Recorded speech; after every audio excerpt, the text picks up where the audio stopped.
Assalamualaikum warahmatullahi wabarakatuh. Alhamdulillahi hamdan katsiran tayyiban mubarakan fihi kama yuhibbu rabbuna wa yarda wa asyhadu an la ilaha illallah wahdahu la syarika lah wa asyhadu anna Muhammadan abduhu wa rasuluh.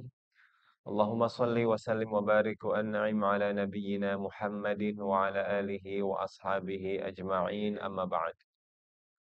Hadirin jamaah Masjid Darussalam yang insyaallah dimuliakan dan dirahmati Allah Subhanahu wa taala. Alhamdulillah di malam hari ini kita semua dapat kembali hadir di masjid yang kita cintai ini dalam rangka di malam hari ini kita belajar hadis arba'in. Insyaallah yang akan kita bahas adalah hadis yang ke-10 sebagaimana silsilah dari kajian hadis arba'in. Maka saat ini kita masuk ke hadis yang ke-10. Sebelum kita masuk ke kajian, mari bersama kita membaca ini hadis ke-10 ini. Mungkin agak kecil tulisannya ya.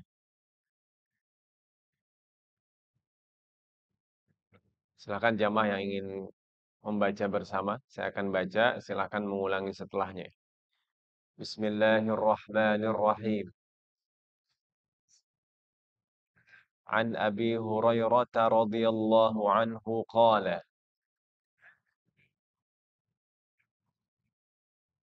qala Rasulullah sallallahu alaihi wasallam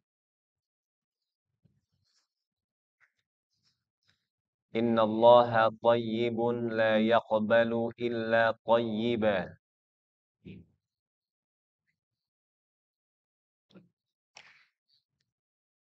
Wa inna Allaha amara al-mu'minin bima amara bihil mursalin.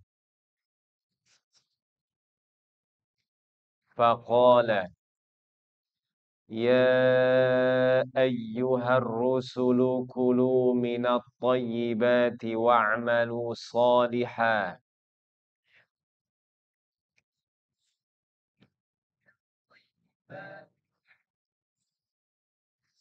Wa qala ta'ala ya ayyuhalladzina amanu kulu min tayyibati ma razaqnakum.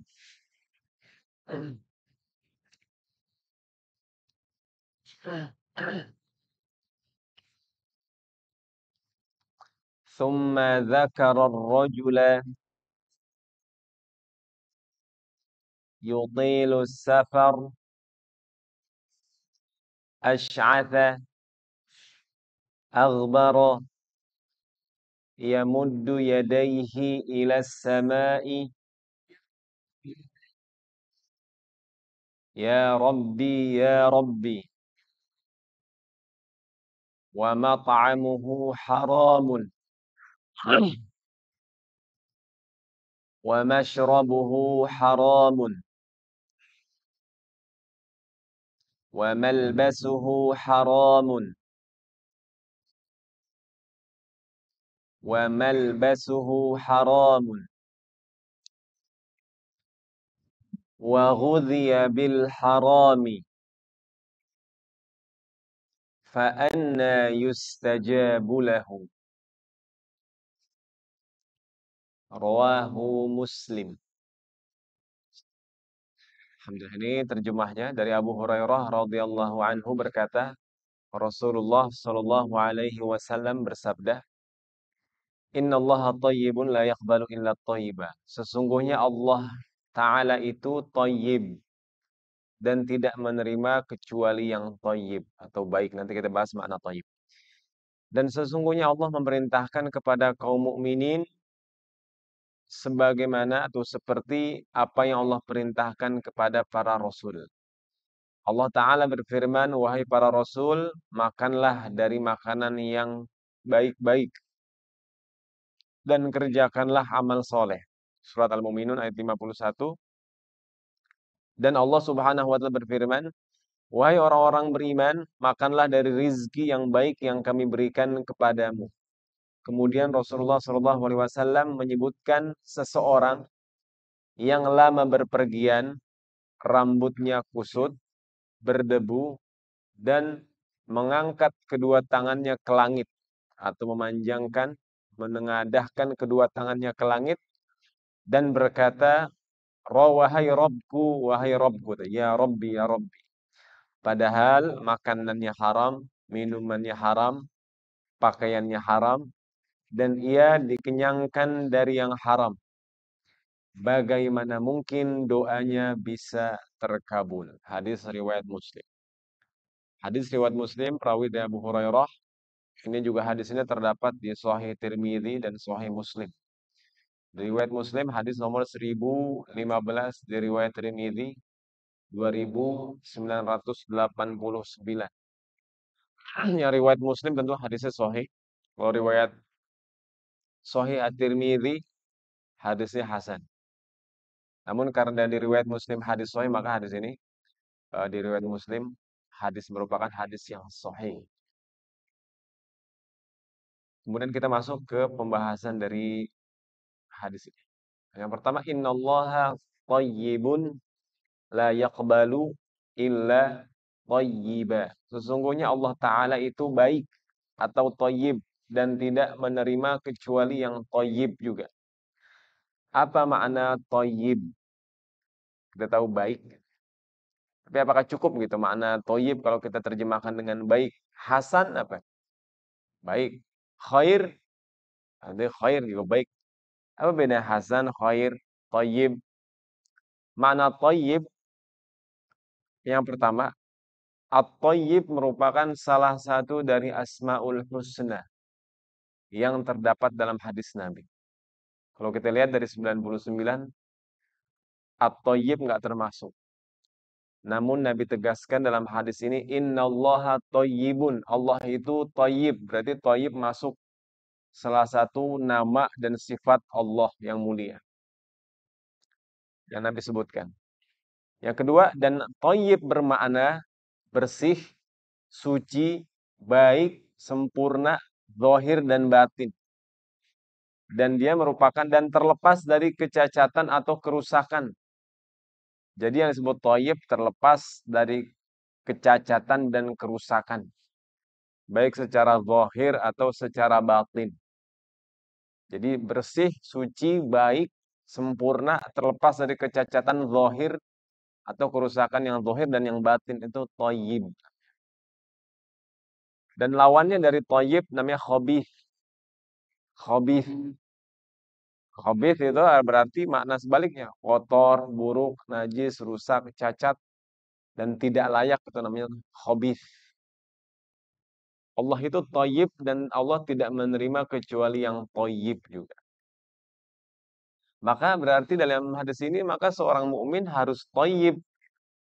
Allah pemilik kesempurnaan dan tidak akan tampak kehadiran Allah, cahaya Allah, kedekatan dengan Allah kepada makhluknya atau manusia kecuali jika manusia itu thayyib. Jadi nggak mungkin manusia dapat merasakan kehadiran Allah Subhanahu wa taala dalam kehidupannya kecuali kalau orang tersebut thayyib. Dan di akhirat juga manusia tersebut tidak akan mampu bertemu dengan Allah Subhanahu wa taala kecuali jika dia datang kepada Allah dengan keadaan yang thayyib juga. Nah, sebagaimana Allah tidak menerima yang kecuali yang thayyib, maka mukmin yang thayyib adalah yang tidak melakukan atau menerima sesuatu kecuali yang thayyib juga. Jadi dalam kalimat ini kita diajarkan untuk menjadi pribadi yang thayyib dan kita diajarkan untuk tidak menerima kecuali yang thayyib juga. Tidak menerima dan tidak mengerjakan kecuali yang thayyib juga. Yang baik, yang bersih, terlepas dari kecacatan, kerusakan, baik secara zahir, misalkan amalan kita, yang merusak amalan bisa jadi niatnya, bisa jadi niatnya rusak, atau tata caranya rusak, atau kebersihannya rusak. Maka dalam ibadah, sholat harus thayyib sholat. Rukun, syarat, tersah semua. Tata caranya baik, nggak ada yang cacat, nggak ada yang rusak. Gitu ya. Maka seperti itulah yang diterima Allah Subhanahu wa ta'ala. Innallaha thayyibun la yaqbalu illa thayyiba. Hadis ini panjang, minimal yang kita hafalin ini aja. Innallaha thayyibun la yaqbalu illa thayyiba. Sesungguhnya Allah itu thayyib dan Allah tidak menerima kecuali yang thayyib juga. Kemudian kita masuk ke makna berikutnya. Wa innallaha, dan sesungguhnya Allah amara, memerintahkan. Amara itu memerintahkan.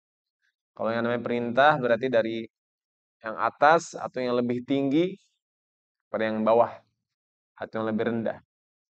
Kalau perintah dari bawah ke atas namanya bukan perintah, namanya doa. Kita minta Allah begini-begini itu namanya doa. Doa.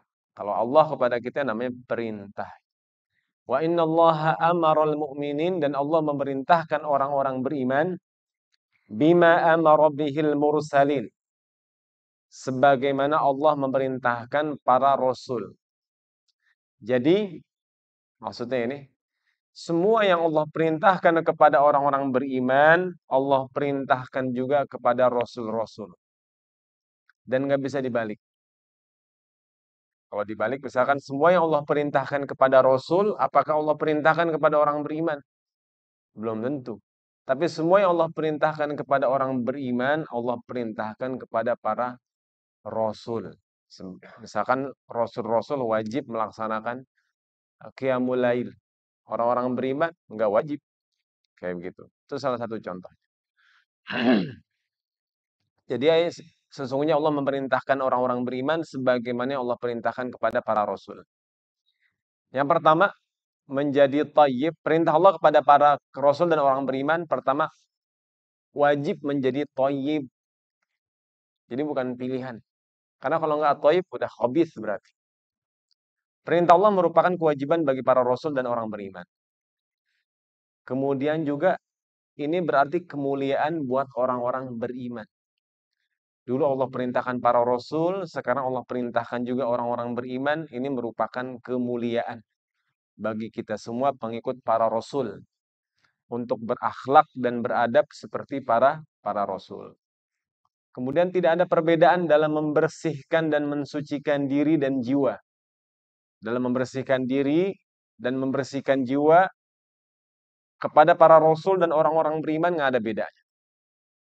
Oh, rasul harus suci bersih, kalau orang beriman sama juga harus bersih, harus suci juga orang-orang beriman. Jadi nggak ada perbedaan dalam menjadi pribadi yang thayyib tadi. Yang keempat, para nabi dan rasul juga berusaha. Jadi nabi dan rasul bukan berarti mereka bersih, murni, otomatis. Mereka juga berikhtiar dan berusaha menjadi pribadi yang sebersih mungkin, yang sethayyib mungkin. Karena apa? Karena mereka menjadi contoh bagi orang-orang beriman. Jadi berusaha, berikhtiar. Baik para rasul, para nabi, para wali, para alim, ulama, mereka harus menjadi contoh untuk menjadi pribadi yang thayyib. Tadi kita sebutkan lawan dari thayyib adalah khabith. Allah sebutkan misalkan di surat Al-Anfal, liyamizallahu al-khabitha minat thayyib. Kenapa sih harus menjadi thayyib? Liyamizallahu al-khabitha minat thayyib, supaya Allah memisahkan golongan yang thayyib dari golongan yang khabith.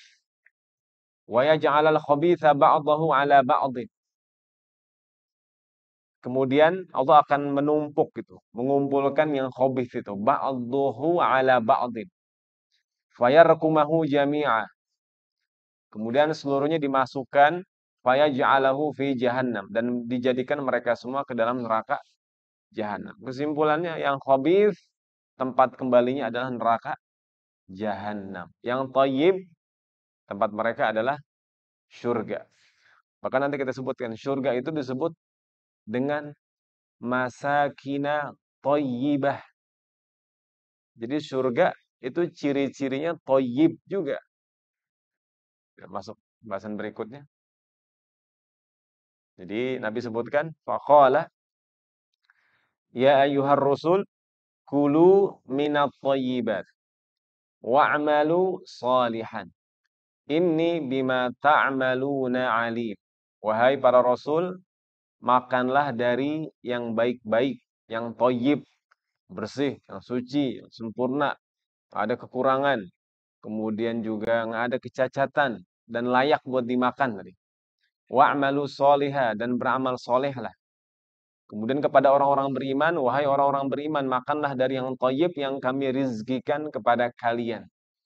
Di sini ada perbedaan lafaz antara perintah Allah kepada para rasul dan perintah Allah kepada orang-orang beriman. Kalau rasul, makanlah dari yang thayyibat, ada alif lamnya. At-thayyibat. Kulu minat thayyibat. Kalau orang-orang beriman, kulu min thayyibati ma razaqnakum. Kalau kita lihat lagi misalkan contoh tentang ya ayuhan nasu kulu mimma fil ardi halalan thayyiba. Jadi memang ada derajat ini dalam mendapatkan rizki dan dalam memakan rizkinya. Kalau manusia secara umum Allah perintahkan untuk memakan yang halal dan thayyib. Itu kalau ya ayuhan nas. Dan perintahnya makanlah dari apa yang ada di bumi. Makanlah dari apa yang ada di bumi. Jadi contohnya seperti ini makanan udah disiapkan, silahkan makan. Tapi yang halal sama thayyib. Kalau orang-orang beriman beda.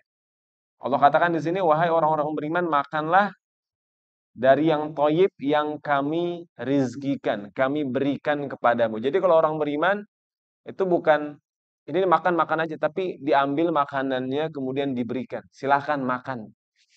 Lebih tinggi yang mana derajatnya? Manusia atau orang beriman? Orang beriman. Jadi nggak disuruh ngambil sendiri seakan-akan begitu. Tapi diambilin, kemudian dipersilahkan makan. Kulu min thayyibati ma razaqnakum. Itu orang-orang beriman. Kemudian ada perintah setelah makan, bersyukur, in kuntum iyyahu ta'budun. Dan memurnikan ibadah kepada Allah Subhanahu wa taala. Kalau Rasul beda. Jadi seakan-akan kalau Rasul ada alif lam di sini, para Rasul akan menunjukkan kezuhudan. Mereka tuh makan seperlunya aja, ada alif lam di sini. At-thayyibat. Jadi mereka makan seperlunya secukupnya aja. Enggak berlebihan. Itu kalau para Rasul. Kulu minat thayyibat. Ada alif lam ta'rif dalam bahasa Arab begitu. Kalau orang beriman nggak ada alif lamnya. Kalau ada alif lam dalam bahasa Arab dikenal dengan nakirah. Bisa jadi orang beriman makannya banyak, bisa jadi. Kalau Rasul enggak. Rasul mereka makan sesuai dengan kebutuhan mereka. Ini para Rasul. Perbedaan alif lam seperti ini. Dan para Rasul langsung diperintahkan beramal soleh. Jadi kenapa Rasul nggak diperintahkan bersyukur? Jadi yang namanya bersyukur itu udah menjadi karakter para Rasul. Nggak usah disuruh lagi. Kemudian berikhlas dalam beribadah, itu para Rasul nggak perlu disuruh lagi. Langsung wa'malu sholihan. Kalau orang beriman, masih harus diingatkan untuk bersyukur, masih harus diingatkan untuk beribadah secara murni. Maksudnya seperti itu. Wallahu a'lam. Kemudian, ini yang tadi disebutkan ya. Nah, kalau orang manusia seperti ini, halalan thayyiba. Kalau orang beriman, kulu minat thayyibati ma razaqnakum. Jadi kalau manusia biasa, itu disuruh ngambil rizkinya sendiri. Yang halal, yang thayyib. Tapi kalau orang beriman, rizkinya Allah anterin. Allah anterin. Kemudian silakan makan dari yang kami rizkikan kepadamu. Itu kan berarti dibawain. Diberikan. Ada yang lebih tinggi lagi dari orang-orang beriman. Namanya orang beriman dan bertakwa. Allah sebutkan di surat Al-A'raf, walau anna ahlal qura amanu wattaqaw. Beriman, bertakwa. Apa lanjutannya? La fatahna alaihim barakatin minas samai wal ard. Kami bukakan bagi mereka barokat, kan berkah, barokat pakai jamak lagi. Minas sama dari langit wal ard dan dari bumi. Kalau Allah bukakan keberkahan untuk kita dari langit dan dari bumi, mau nyari rezeki kemana lagi? Ini untuk mereka yang beriman dan bertakwa. Amanu wattaqau. Jadi kalau manusia ambil sendiri. Beriman diambilin, dibawain, dipersilahkan. Beriman bertakwa dibukakan dari langit dan dari bumi. Subhanallah.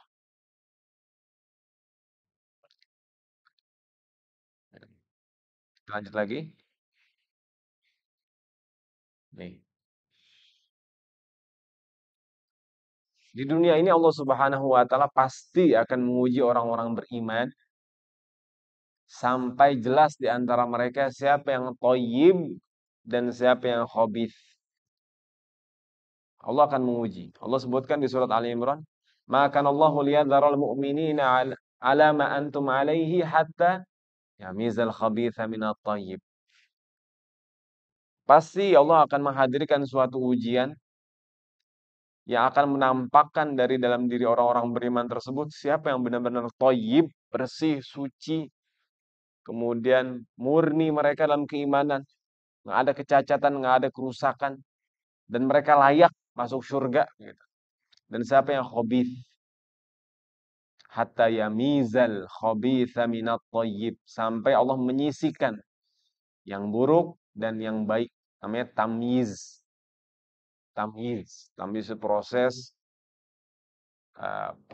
pemilihan, penyisihan gitu ya.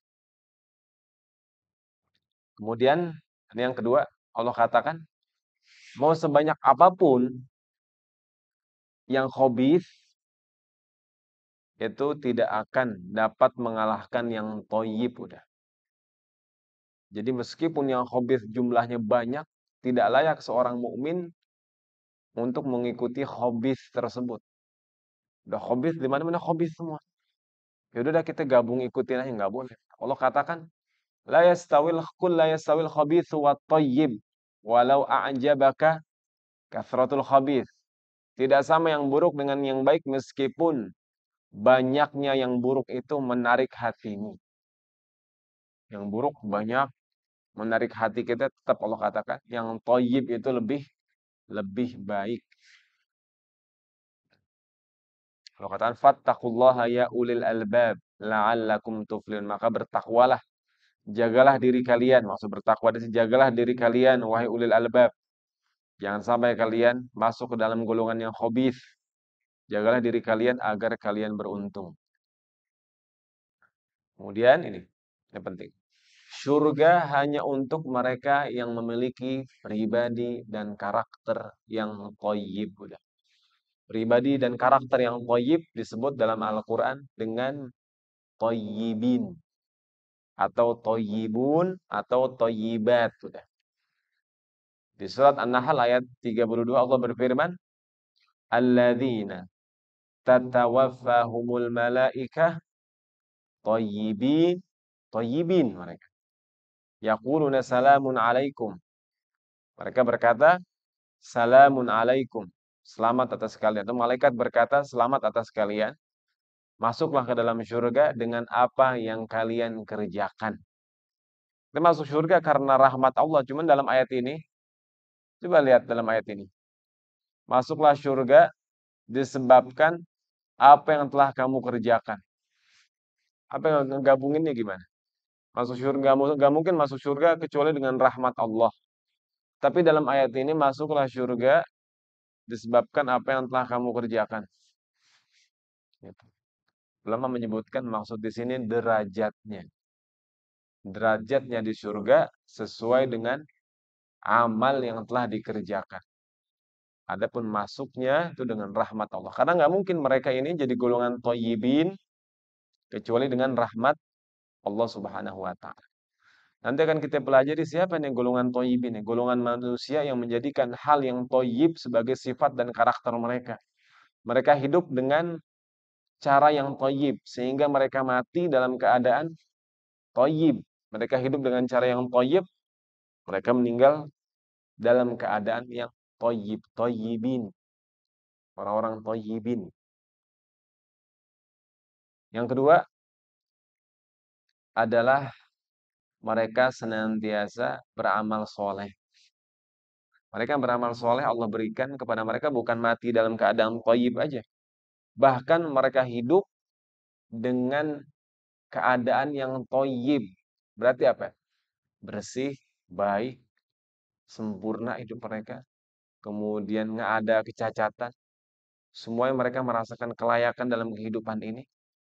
Hayatan thayyibah. Lihat ayatnya. Man amila solihan. Barang siapa yang beramal soleh. Min dzakarin au untha. Dari laki-laki atau dari perempuan. Wahuwa mu'min. Dan dia beriman. Falanuhyiyannahu hayatan thayyibah. Kami akan hidupkan dia. Berikan mereka kehidupan dengan kehidupan yang thayyibah. Kehidupan yang rizkinya thayyib. Dzurriyah, nanti kita sebut dzurriyatan thayyibah. Rizki mereka thayyib. Anak mereka thayyib, keturunan mereka thayyib. Berarti keturunan yang thayyib, keturunan yang baik, bersih, suci, sempurna, nggak ada kecacatan, nggak ada kekurangan, dan layak gitu meneruskan perjuangan generasi-generasi sebelum. Lawan dari thayyib, khabith. Kemudian setelah mereka punya kalimatan thayyibah, ketauhidan, mereka senantiasa beramal soleh. Nah, mereka ini kalau memberi baik harta, material, non material pasti yang thayyib juga. Allah sebutkan dalam Al-Qur'an, ya ayyuhalladzina amanu anfiqu min thayyibati ma razaqnakum. Berinfaklah di jalan Allah dari hasil usahamu yang thayyib. Hasil usaha yang thayyib. Jadi pekerjaannya thayyib, penghasilannya thayyib, dan dia berinfak dari yang thayyib tadi. Allah tidak akan menerima kecuali yang thayyib karena Allah Maha Thayyib. Innallaha thayyibun la yaqbalu illa thayyibah. Kemudian mereka akan mendapatkan generasi penerus yang thayyib juga atau dzurriyyatan thayyibah. Nabi Zakaria berdoa, "Hunalika da'a Zakaria rabbah qala rabbi habli min ladunka dzurriyyatan thayyibah." Jadi orang-orang yang thayyib enggak usah khawatir. Mereka akan mendapatkan generasi yang thayyib juga. Allah udah janjikan at-thayyibat lit-thayyibin udah. Yang baik, maka generasinya akan mendapatkan generasi yang baik juga. Qala rabbi habli min ladunka dzurriyyatan thayyibah. Di samping Nabi Zakaria berdoa kepada Allah dan berikhtiar. Nabi Zakaria berdoa dan berikhtiar untuk mendapatkan generasi atau keturunan dzurriyyatan thayyibah yang baik ini. Jadi kita minta kepada Allah sifat thayyib dari segala sesuatu. Rizki, kesehatan, khususnya keturunannya dzurriyyatan thayyibah. Jadi nggak mungkin punya keturunan dzurriyyatan thayyibah kecuali dia memiliki pasangan yang thayyibat juga. Allah bilang at-thayyibun lit-thayyibat. Laki-laki yang thayyib untuk perempuan yang thayyib. Nah, kalau laki-laki yang thayyib dan perempuan yang thayyib akan melahirkan dzurriyyatan thayyibah. Kemudian ini nanti laki-laki yang thayyib, perempuan thayyib, kemudian anaknya thayyib, muncul masyarakat yang thayyib. Allah sebut dalam Al-Qur'an baldatun thayyibatun wa rabbun ghafur atau al-baladu at-thayyib. Jadi tidak ada yang hadir dari pribadi yang thayyib kecuali hal yang thayyib juga. Wal baladu thayyibu yakhruju nabatuhu biizni rabbih. Tanah yang thayyib, tanaman-tanaman tumbuh subur dengan izin Allah. Tanah yang thayyib itu. Tanah yang thayyib itu semua dari mana asalnya? Dari tanah semua. Maka jadi pribadi yang thayyib nggak akan mengeluarkan kecuali yang thayyib juga amal soleh, perkataan, perbuatan, tulisan, seluruhnya itu yang hadir nanti thayyib juga. Walladzi khabutha la yakhruju illa nakida. Dan tanah yang khabith, yang tidak subur, tanaman-tanamannya hanya tumbuh merananya, nggak akan tumbuh dengan baik. Kemudian surga disebut dengan masakina thayyibatan. Allah sebut dalam Al-Qur'an, wa'adallahul mu'minin wal mu'minat. Allah menjanjikan untuk orang-orang beriman, laki-laki dan perempuan, jannat tajri min tahtihal anhar. Surga mengalir di bawahnya sungai-sungai khalidina fiha. Mereka kekal di dalamnya. Perhatiin di sini yang pertama Allah janjikan surga. Yang kedua Allah janjikan apa?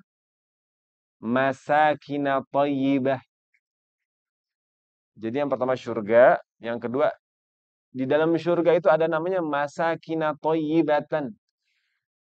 Tempat tinggal yang thayyibah, sempurna, baik, bersih, suci, nggak ada kekurangan di situ. Fi jannati adn, di surga Aden Allah Subhanahu wa taala. Allah berikan surga secara umum, Allah tambahkan lagi masakinah thayyibah untuk orang-orang beriman, laki-laki dan perempuan tadi. Waridwanun minallahi akbar, dan keridhaan Allah itu lebih besar. Jadi surga disebut juga tempat tinggal yang thayyib. Jadi begini kesimpulannya, sederhana. At-thayyibin tadi artinya orang-orang yang thayyib. Orang-orang yang thayyib itu mereka memiliki kalimatan thayyibah, ketauhidan. Kemudian mereka bersyukur, bertasbih, berzikir kepada Allah. Mereka tilawah Al-Quran. Jadi ada kalimatan thayyibah. Dalam Al-Quran ada kalimut thayyib. Satu lagi ada qaul at-thayyib. Wahudu ila thayyibi minal qauli. Jadi kalimat thayyibah, ada kalam thayyibah sama qaul at-thayyib. Tiga hal tersebut dasar ini ya, kalimatan thayyibah. Ketauhidan mereka, zikir, tilawah Al-Quran. Lisan mereka selalu menghadirkan yang thayyib, yang baik, yang bersih, yang suci, yang bukan yang rusak begitu, yang keluar dari lisan mereka. Kemudian yang masuk juga, yang keluar dari lidah mereka thayyib, dan yang masuk ke mulut mereka halalan thayyibah. Yang masuk ke mulut mereka juga yang thayyib juga. Maka mereka nggak menghadirkan, mereka nggak menginfakkan kecuali yang thayyib juga udah. Wa anfiqu min thayyibati ma razaqnakum. Maka akan lahir nanti al-balad at-thayyib, baik rumah tangga yang thayyib atau masyarakat yang thayyib atau negara yang thayyib. Kalau itu terbentuk udah jadi hayatan thayyibah. Keluarga tersebut hidup dalam keadaan hayatan thayyibah. Pribadi tersebut, keluarga tersebut, masyarakat tersebut hidup dalam keadaan dari hayatan thayyibah. Nanti akan lahir tentunya generasi setelahnya, generasi dzurriyyatan thayyibah. Dan kelak di akhir, jadi di dunia Allah akan berikan ini hayatan thayyibah sama dzurriyyatan thayyibah. Nanti di akhirat Allah berikan apa? Masakinat thayyibah. Subhanallah. Ini untuk siapa seluruhnya? Untuk orang-orang at-thayyibin, baik laki-laki atau perempuan. Kemudian ini masalah thayyib tadi, innallaha thayyibun la yaqbalu illa thayyib. Kemudian kita masuk bagian kedua hadis yang Nabi sebutkan. Nabi menyebutkan tentang seseorang, rajulu yutilu safar, lama bersafar dia. Lama bersafar itu maksudnya bisa jadi orang tersebut pergi haji atau umroh atau ziarah atau berjihad. Ini kemungkinannya doa-doa diijabah semua. Kedua, kusut penampilan, menunjukkan kerendahan diri dan ketawaduan dia. Aghbaro, berdebu. Telah lama dia berjuang beribadah lama gitu, bukan baru keluar rumah, udah lama dia sampai berdebu gitu. Yamuddu yadaihi ilas samai, memanjangkan kedua tangannya ke langit. Yakin, maksudnya apa? Yakin dan beriman kepada Allah, menunjukkan kesungguhan dia dalam beribadah dan kekhusyuan. Dan dia mengatakan ya Rabbi, wahai Rabbku, wahai Rabbku. Ini menunjukkan apa? Keikhlasan, keimanan yang kuat, menyebut nama Allah dengan sifat rububiyah itu, Allah Rabb. Kalau ini terkumpul dalam seseorang yang lagi berdoa, udah otomatis doanya diijabah. Nggak ada lagi yang menghalangi doanya untuk diijabah. Dia lagi pergi haji atau lagi umroh, lama perjalanan. Kemudian kondisinya ini sungguh-sungguh dalam beribadah, mengangkat kedua tangan yang mengatakan ya Rabbi, ya Rabbi. Gak usah Allah Subhanahu wa ta'ala, manusia aja ngelihat, orang aja kalau ngelihat bakalan kasihan. Apalagi Allah Subhanahu wa ta'ala yang melihat hamba tersebut. Sampai manusia yang ngelihat aja kasihan, apalagi Allah Subhanahu wa ta'ala, Allah Arhamar Rahimin. Namun ternyata Nabi sebutkan wa mat'amuhu haram. Tapi kata Nabi SAW, makanannya haram. Wa mashrabuhu haram. Bukan baru aja, Mas. Udah lama dia mengerjakan. Dia lama mengerjakan perbuatan tersebut, makan dari yang haram, minum dari yang haram, pakaian dari yang haram, dan dia juga dipuaskan, dikenyangkan dengan yang haram. Fa'anna yustajabu lahu. Fa'anna itu mana? Maka bagaimana mungkin, kata Nabi SAW, doanya diijabah. Jadi 4 hal ini hal yang mendasar pada diri manusia. Makanan, minuman, pakaian, sama dia dipuaskan, dikenyangkan dengan hal apa? Kalau 4 hal ini yang mendasar aja haram, apalagi yang lainnya. Apalagi yang lainnya. Haram itu pertama yang harus kita ketahui dari sesuatu yang haram. Haram akan menghalangi seseorang dari kebahagiaan. Kemudian yang kedua, haram ini harus mempelajari tentang yang haram. Umar bin Khattab mengatakan, barang siapa yang masuk ke dalam pasar dan tidak mengerti fikih, dia akan makan yang haram, mau nggak mau. Oh, ini nggak mengerti fikih. Yang ketiga, sesuatu yang halal didapat dari yang haram, maka haram. Halal, tapi didapat dengan cara yang haram, maka haram. Kambing, makan kambing halal, tapi didapat dengan cara mencuri, haram. Harta itu halal kecuali didapat dengan yang haram. Harta asalnya halal, kecuali kalau didapat dengan cara yang haram atau dikeluarkan untuk yang haram. Mencarinya halal, tapi digunakan untuk berjudi, haram. Kemudian, jadi ini kalau haram, pembahasan panjang dan kita bahas perlahan, dan yang terakhir ini ya. 5 langkah menjauhkan diri dari yang haram. Yang pertama, taubat nasuha dan istighfar. Taubatan nasuha sama beristighfar kepada Allah. Bahkan ulama menyebutkan, salah satu fatwa menyebutkan, orang misalkan dahulu bekerja di tempat yang haram, kemudian bertaubat. Ulama menyebutkan, maka taubatnya tersebut membersihkan hartanya. Karena dulu dia kerja di tempat yang haram, kemudian dapat penghasilan dari tempat kerja tersebut. Selama nggak ada hak orang lain.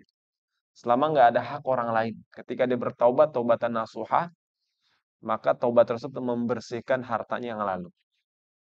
Kemudian yang kedua, jadi pertama taubat dan istighfar.